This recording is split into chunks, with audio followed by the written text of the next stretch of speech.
Hi, my name is Kai Liu and this is our crash course video on government and politics. Today we are going to talk about something near and dear to millions of Americans, the AFL-CIO. I know what you're thinking. Kai, haven't we been talking about this for weeks to say that? I say true. But today we're looking at the powerhouse of unions, labor rights, and bargaining, worker advocacy. So let's grab your union card, or at least pretend like you have one, and let's go and talk about the AFL-CIO. Stan, where's my drink? Oh, thank you.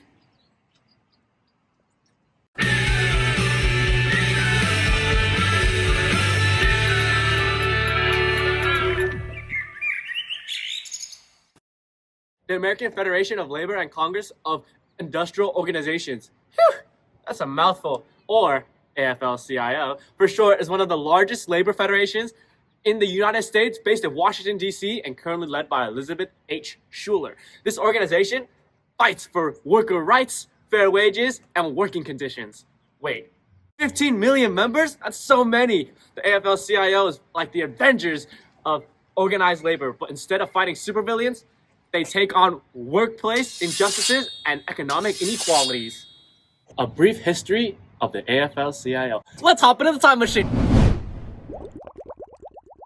and head back to December 8th, 1886. In Columbus, Ohio, the AFL-CIO, originally known as the AFL, was founded by Samuel Gompers with a disagreement against the Knights of Labor.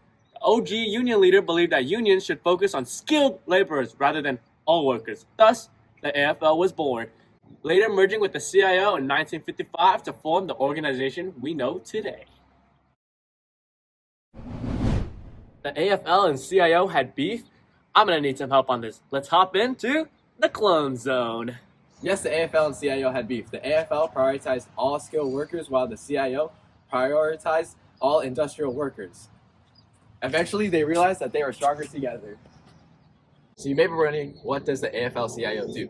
Think of the AFL-CIO as a multi-tool for workers' rights. It helps secure better wages, benefits, and working conditions. How? By using legislation, pushing for worker-friendly laws, litigation, challenging unfair labor practices in court, electioneering, supporting political candidates who advocate for workers, and last, lobbying, persuading lawmakers to support labor rights. Let's go back to the regular desk. Thanks, my little clone. Thanks, clone. Thanks, clone. Stan, cut the other ones. So after all this time, you may be wondering, what has the AFL-CIO done to earn money? The AFL-CIO has played a major role in shaping today's labor policies. Recent wins back in 2022 include the Infrastructure Investment and Jobs Act of 2021.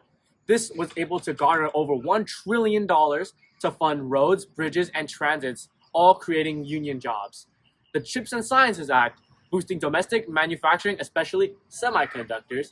The Inflation Reduction Act, the IRA, investing in clean energy and infrastructure with labor protections built in. But it's not all smooth sailing. Labor unions face challenges, many, like declining membership and oppression from many big companies. And let's not forget, the AFL-CIO is a non-profit, meaning that money matters. In 2022, the AFL had almost $111 million, with $30.45 million spent on political advocacy, campaigning, and the bettering of life for social workers. Stan, I'm getting really tired. Oh, Bubble, come in. So you may be wondering, why does it matter? Whether you're a worker, student, or someone who just enjoys the weekends off, thank unions for that. The AFL-CIO impacts you. Strong labor unions mean better wages, safer workplaces, and a voice for the workers in the economy. So next time you hear about collective bargaining or labor strikes, just remembering you're witnessing democracy in action.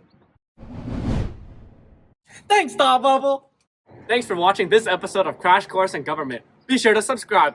Be sure to like, comment, and maybe even send a letter. Yes, with the stamp. To be a friend of the AFL-CIO. And see you next time. And say thanks to our editor, Stan.